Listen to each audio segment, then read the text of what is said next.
আমাদের মন্ত্রীদের মুখের কথা এক আর মাঠের বাস্তবতা কিন্তু আর এক।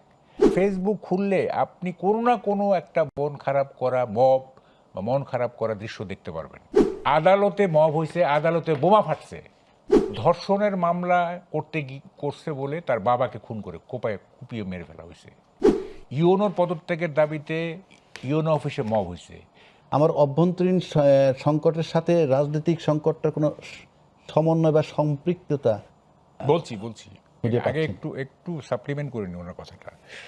দেখেন, মানে 6 months is too early two comment, এটা ঠিক আছে না, বাট দ্য পয়েন্ট ইজ যে গ্রাফটা আমরা কি দেখতে, আমার একটা সেকেন্ড দেন।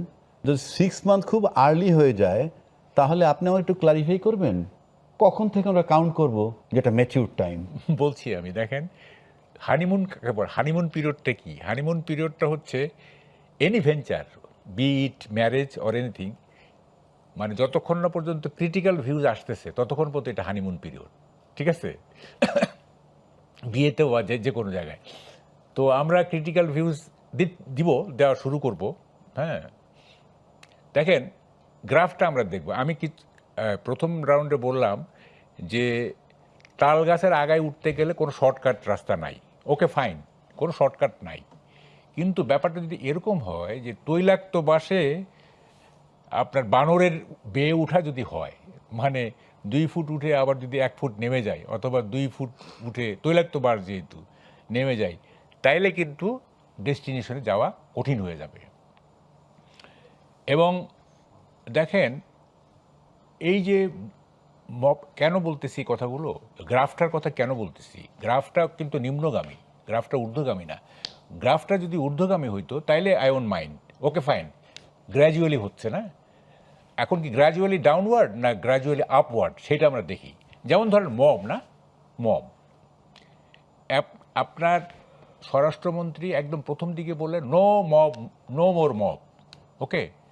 অথচ আপনি সমাজের দিকে তাকালে দেখেন একটা জিনিস, আমাদের মন্ত্রীদের মুখের কথা এক আর মাঠের বাস্তবতা কিন্তু আর এক। আপনি যদি মাঠের দিকে তাকান দেখবেন ইউনুস আমলের চাইতে মব কমে নাই, ঠিক আছে? একদম লেটেস্ট 2টা ঘটনা বলি আপনাকে।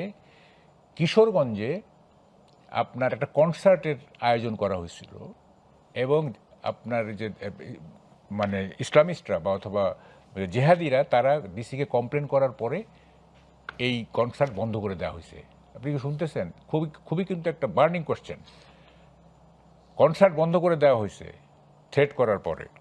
আই এম শিওর, মানে এই খবর যদি জাইমা রহমান জানেন তাহলে তার বাবার প্রতি তার অভিমান হবে, কারণ she is westernized girl lady. Concert বন্ধ করে দেওয়া হয়েছে। ব্রাহ্মণবাড়িয়াতে আপনার পুলিশের অনুষ্ঠান, সেইখানে আপনার মব হয়েছে, পরে অবশ্য পুলিশ তাদেরকে ইয়ে করছে, বুঝেন, পুলিশের অনুষ্ঠানে মব হয়েছে, কারণ ওখানে গান হচ্ছিল, ঠিক আছে? আপনার এই কি বলে যে কত ঘটনা, ফেসবুক খুললে আপনি কোনো না কোনো একটা মন খারাপ করা মব বা মন খারাপ করা দৃশ্য দেখতে পারবেন ফেসবুক খুললেই। মানে মানে একাধিক পাবেন, ইফ নট মানে 2-3টা পাবেন। পুলিশের অনুষ্ঠানে যদি মব হয়, সেই মব তো সাধারণ কোনো লোকে করে না, কারা করে? হ্যাঁ, যেই করুক, আপনি ওইটা তো তাদের গানের অনুষ্ঠানে গিয়ে মব করছে, এবং পুলিশ অবশ্য পরে কি বলে স্ট্রাইক ব্যাক করছে, সেটা অবশ্য করছে সেটা। এবং দেখেন, ধর্ষণের মামলা করছে বলে তার বাবাকে খুন করে কুপিয়ে মেরে ফেলা হয়েছে। 15 বছরের কিশোরকে মেরে শহীদ মিনারে ঝুলিয়ে রাখা হয়েছে। ইউনোর পদত্যাগের দাবিতে ইউনো অফিসে মব হয়েছে, আদালতে মব হয়েছে, আদালতে বোমা ফাটছে। কি কারণ? হয় জামিন প্রত্যাখ্যান করছে অথবা জামিন দিছে। আই এম নট শিওর কোনটা হয়েছে, দুইটার একটা হবে। তো এখন এই যে মব চলতেছে না, যদি এমন হইতো যে আগের তুলনায় রেশিওতে আপনার মবের পরিমাণ কমতেছে ধীরে, তাহলে আমরা বুঝতাম যে আচ্ছা ঠিক আছে, ধীরে ধীরে ওই যে উৎপাদনের ক্রমহ্রাসমান বিধি আছে যেটা, যে ধীরে ধীরে কমতে থাকে, এটা আমরা মানতাম। কিন্তু আমরা তো দেখছি এটা বাড়তেছে। তো ফলে এইখানে মানে 6 months is too early two comment বলার কোনো সুযোগ নাই, ঠিক আছে? যেহেতু গ্রাফ নিম্নমুখী। মবের ব্যাপারে কি কারণে সরকার ইনডিফারেন্ট, উদাসীন, কি কারণে মব হতে দিচ্ছে, যারা মবিস্ট তাদেরকে কি সরকার চেনে না, বা আইন শৃঙ্খলা বাহিনী চেনে না, গোয়েন্দারা চিনে না? কোনো মবিস্টকে কি আপনার আইনের আওতায় আনা হয়েছে? No mobbist is taken into task. বরং মাহাদি নামের যে ছেলেটা, যে ওই যে পুলিশ হত্যা করছিল নাকি, মাহাদি বোধহয় নাম, তাকে অ্যারেস্ট করার পরে কয়েক ঘন্টার মধ্যে তাকে ছেড়ে দেওয়া হয়েছে। আবারও ছেড়ে দিছেন? তাই তো দেখলাম। তার মানে আমরা দেখতেছি যে, আমি একটা কথা প্রায় বলতাম, সেটা হচ্ছে যে অপশক্তিকে দমন করলে গণতন্ত্রের কোনো ক্ষতি হয় না, বরং গণতন্ত্র আর শক্তিশালী হয়। একটা ধারণা আছে যে পুলিশ অ্যাকশনে গেলে বোধহয় এটা গণতন্ত্র নষ্ট হয়ে গেল, গণতন্ত্রের সতীত্ব চলে গেল। তা না, পুলিশ কোথায় স্ট্রাইক করতেছে, এটা কি অপশক্তিকে না শুভশক্তিকে? যদি যদি অপশক্তিকে হয় তাহলে এটা গণতন্ত্রের জন্য কোনো ক্ষতিকারক না।